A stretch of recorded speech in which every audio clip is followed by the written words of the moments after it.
I want to thank you for giving me your time today. People ask me to give this talk from time to time, and they say, oh, we don't want to impose, but could you come and give the talk? It's the air that I breathe. This is what I want to do. I'm a corporate lawyer.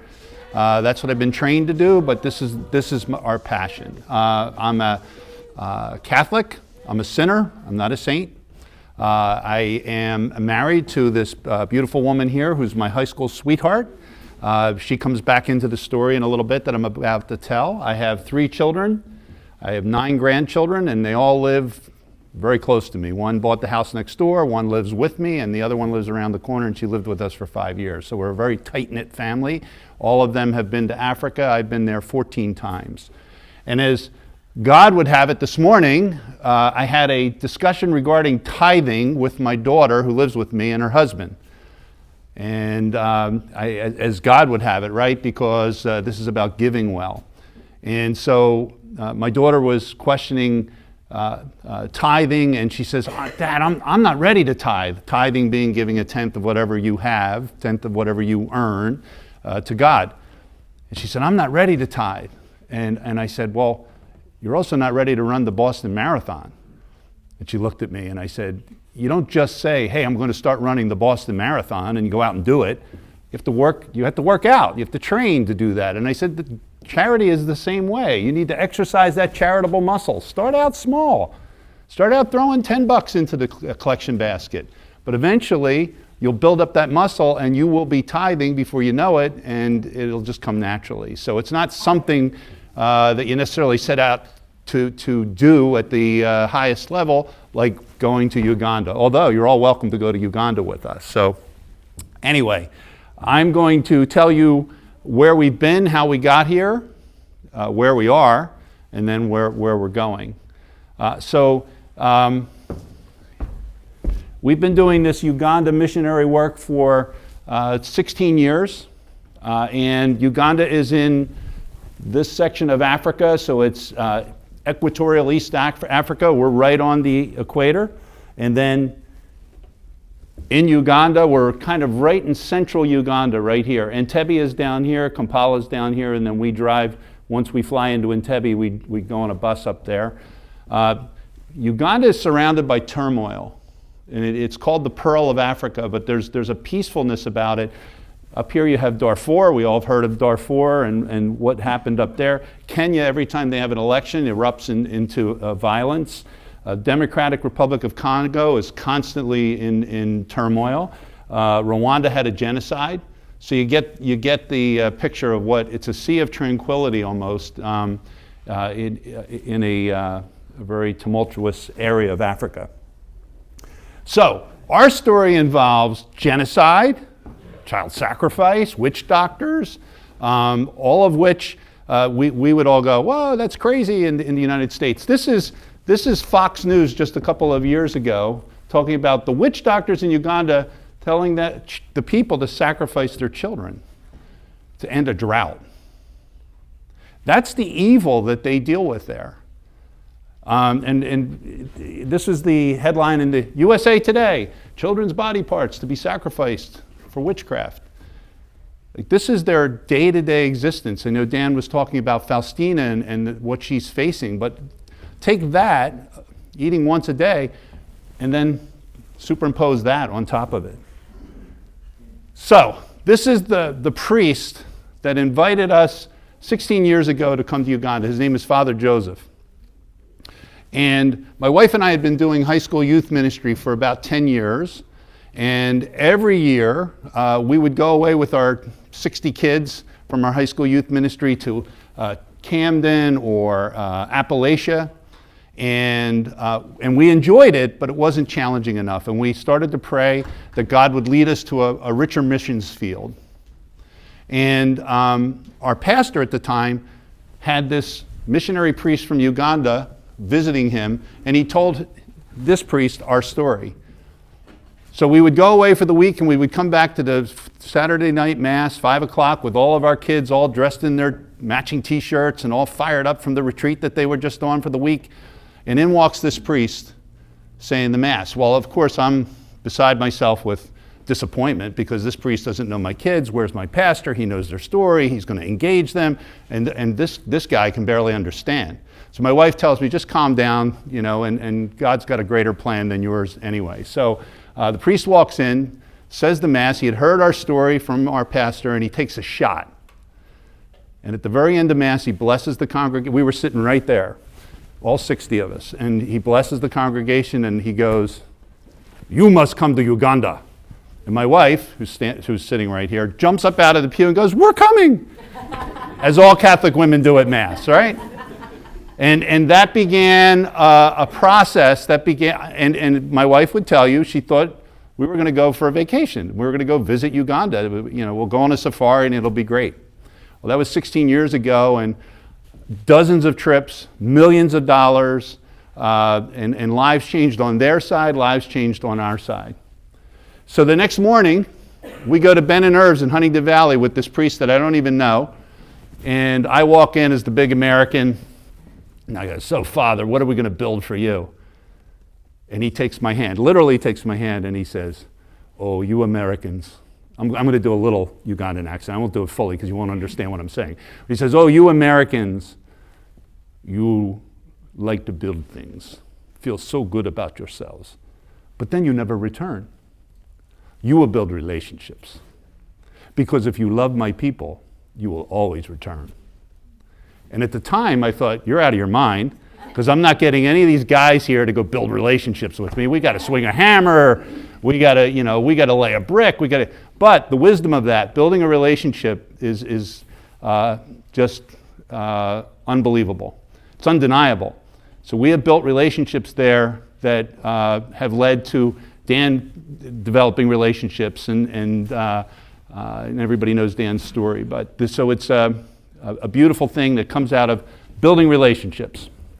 So, what I want to talk to you about briefly at the beginning is the grinding poverty. You heard a little bit about Faustina, but I want to talk about the grinding poverty that these people experience on a day-to-day basis. We have 5 schools in Uganda now. We have our high school, which is the main, it's kind of the center of gravity in this area. And then we have 3 elementary schools and a vocational school, because not every kid goes on to university, so you'll hear a little bit about the vocational school in a bit. So we started this high school at the invitation of Father Joseph and his order known as the Apostles of Jesus. Apostles of Jesus are a missionary order, and they said, we have 1 square kilometer of acreage here in Uganda, and the people consider it cursed. Why did they consider it cursed? Well, because there was a genocide that took place. In Rwanda, 1 million people were killed in 90 days. In the African bush wars in the Luwero Triangle, if you looked it up on the internet, you'd find out that probably more people were killed, but it was over a longer period of time. So the people fled from this area because the government sent in soldiers to kill every living creature in this particular area. So imagine if Bucks County was under that edict, right? And the government said, go and to the soldiers, go and kill every living creature, not just men, women, and children, but animals too, in Bucks County. What would you do? You would flee. You would run away. You'd grab your family and you'd go. And so that's what these people did, and that's why they considered this particular area cursed. So we were offered the opportunity to build a high school in a third world country, and when we were offered that opportunity, we said, we know nothing about building high schools in third world countries, so we're in. And so we started this process. That's a kid that's really ahead on the curve. He's got 2 shoes. They're not the right size. They don't match, but at least he has 2 shoes. You're going to see pictures of kids wear 1 shoe over there. And they feel privileged because they have a shoe. This man is known as William. William is actually a friend, and he's going to come back in the talk in a little bit. But if you notice, what William's wearing is on this mannequin. So one of the things that I do, and these clothes that you see hanging here are from trading. So I see somebody like William, and I say, here, see the pile of clothes on my wife's lap? Okay, I traded all of those clothes, and you're going to see how well he dresses now compared to what I saw him. And my wife saw him, met him, and said, with tears in her eyes, almost breathless, said, you got to come with me right now, and we got to take care of this guy. Back to your scripture verse, right, about having pity on the poor. So what I say to people is that William wasn't wearing even a rag. William was wearing trash. You wouldn't keep this as a rag. This is rotting clothes. He's wearing rotting clothes. I'll give you another example. This is the school uniform of a young man that I met over there. You wouldn't send your kid to school in this uniform. You wouldn't even keep this as a rag. You would throw it in the trash. And that's what they're wearing. And that's what you see. And so it's breathtaking. And you like Dan, you say, what can I do? What can I do? And you know what you do? You do whatever's in front of you. You do the next thing. You give him clothes. You give this kid clothes. You give whatever you have, and you try to help as little as you can. That's William. I went to William Tennant High School, so William got my William Tennant High School shirt, and you'll see him a little bit later. That's a classroom. That's a elementary school classroom. That is a home for 6 men. 6 men slept in that hole that was covered by corrugated steel. And when we were there in Africa, one of our board members saw that, and it haunted him. He said, these guys sleep in a puddle when it rains. I can't live with this. And so he sent $2,000 over and built them a house. Right? Now, is he helping everyone in Uganda? No, but he helped those 6 guys, right? Sleeping in a puddle. And so people often ask, like, how does Bridge to Uganda work? Why does Bridge to Uganda work? And there's 4 reasons. One is Christ is first, and you're going to hear a little bit about that when I show you the high school. Christ is first. Without Christ, none of this happens.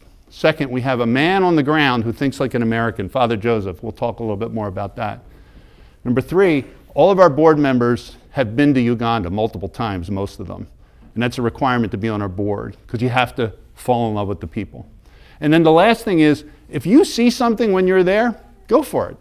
Let's do it. And we don't hold people back. This was not necessarily part of our mission, but that's okay. So, 5 schools. First school, Pope John Paul II High School, which was built right smack dab in the middle of where the genocide took place. Right? This is deep in the jungle. This is deep in the jungle, so much so that we have literally had people there, and there have been problems that we would be hearing about, and people say, no, I feel safe here, because you're so remote, you're not at risk, so security's not an issue. This is when they started to clear the land of the high school, right? Satellite picture of the virgin jungle, and then we started to build. This is about a 4 or 5 year old picture, so it's even more magnificent than that. This is 1/4 mile from Father Joseph's house, all the way over to here where we had the pigs and the rabbits and the chickens and so on. So that's 1/4 mile. It's a pretty magnificent campus. Dan has some great drone footage. But right in the center of the campus now, and you're going to see a picture of it, sits here a chapel. A chapel that is as beautiful as any chapel that is here in the United States, and you're going to get to see a picture of that. But that was important. We wanted the center of our high school, and actually the center of that entire area now, to be anchored by Christ. So one of the things we do is we send a sea container over every once in a while, filled with all kinds of clothing and musical instruments one time. We sent all these musical instruments over there. We had no idea what they were going to do with it, but we just loaded up a sea container. People were just donating all of these instruments. And so what do they do with it? They create a marching band. They created a marching band, and when I was there, one of the young men who was in the marching band came up to me and he said, "We'd really like you to do something for the marching band." And I said, "Well, what would you like me to do?" He said, "We would like you to pay us." And I said, "All right, Jethro, we're probably not going to pay the marching band, but how about this?" And I pulled up on my phone, I said, "How about we get you marching band uniforms?" So we came back and we told the people, and it turned out that the people that we work with here in the United States, it turned out that William Tenet High School was getting new uniforms. So we sent all of the uniforms over there, and this is what we got. Let me see if I can get this to work.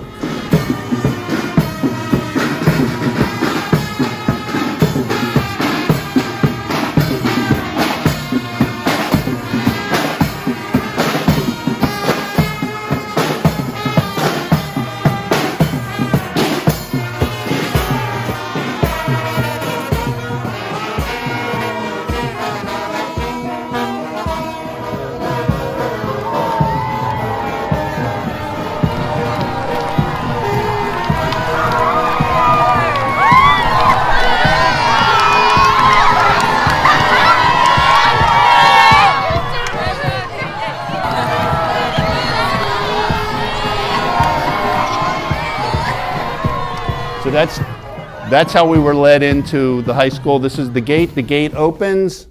Remember I told you William's a little more dapper than he used to be? That's William right there. He's one of the neighbors, and he's welcoming us to what I believe is what heaven will be like. You'll be led in by a marching band, and everyone who loves you will be lining the streets and saying, "Hey, you made it." So we started off doing little by little. And I once heard a talk by Dennis Prager, who I think is one of the greatest philosophers of our generation. He said, if you want to get good at something, do a little, a lot. If you want to get good at the piano, play the piano 15 days, but do it every day. If you want to get good at exercising, do 15 minutes a day, but do it every day. And so this organization is a little, a lot. And so we started by building a bunch of buildings, and this happens to be the biggest building on campus. It's kind of like the auditorium, but that's where they have mass every morning. This building, I wanted you to see this. I'm going to tell you numbers just because it gives you a sense of what a little, a lot is, and how you can make it, how people can make a difference there. This building holds over 1,000 people. We built it for $50,000, and it was built in about 4 months, because we didn't have to deal with the snowy white owl or the snail darter. If we were trying to do what we did here, we would still probably be in permitting. So this came from a gentleman, a friend of mine, 75-year-old man, who said, I'm going to give you $20,000. What can you do? I said, $20,000?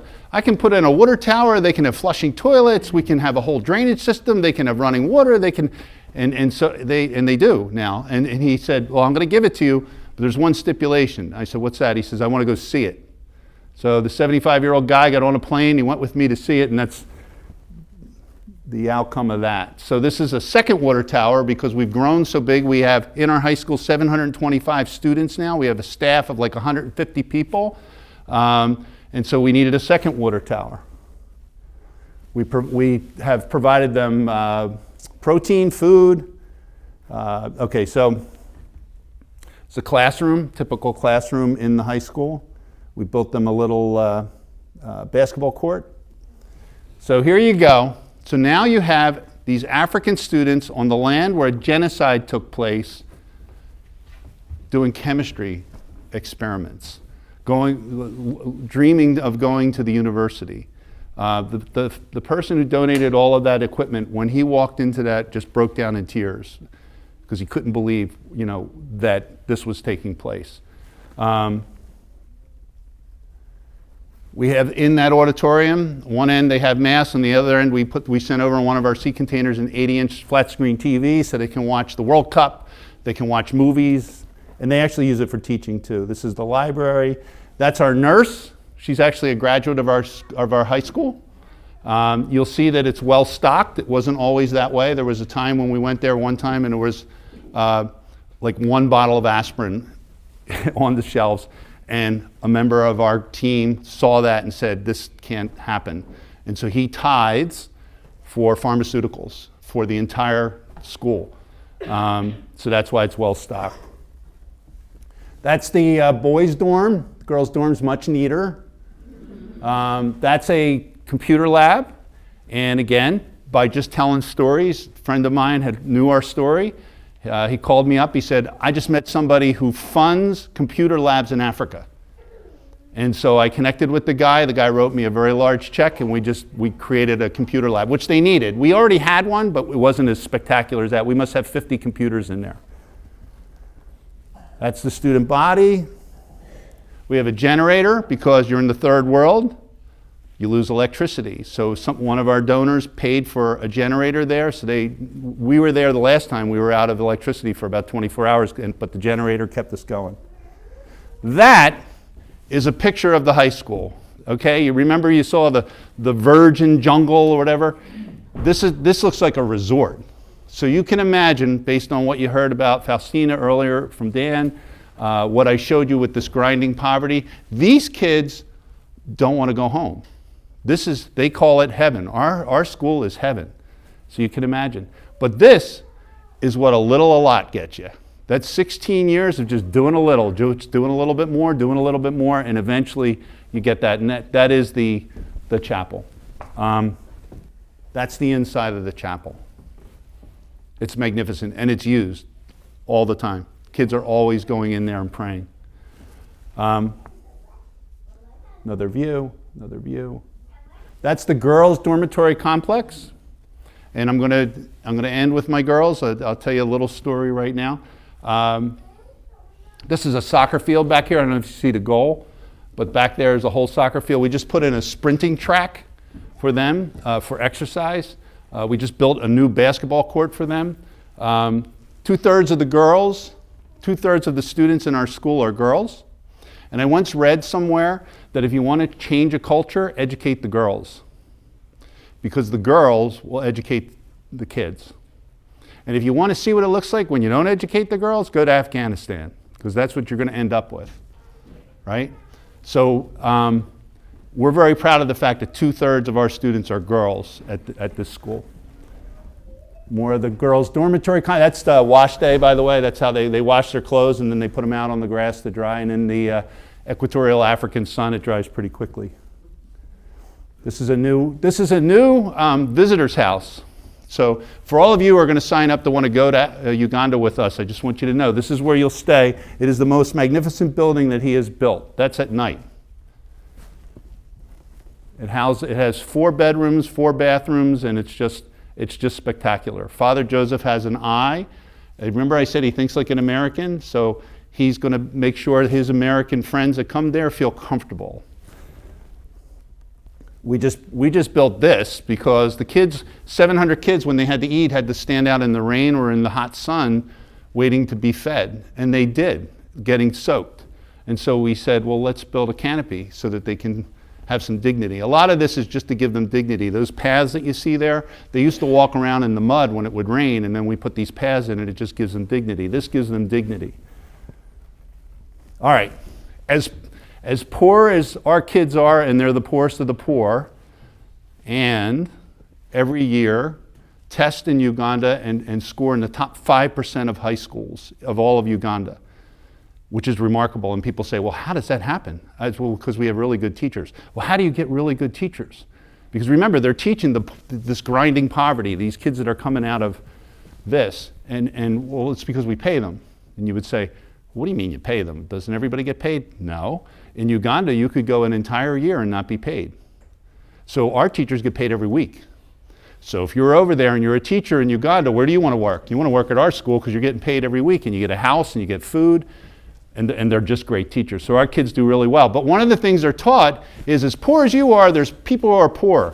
So this is a family. This is a guy I visit every time I'm there. This guy literally hugs me and is in tears when he sees me every single time, as if I did this. I had nothing to do with it. I just, I get the benefit of it.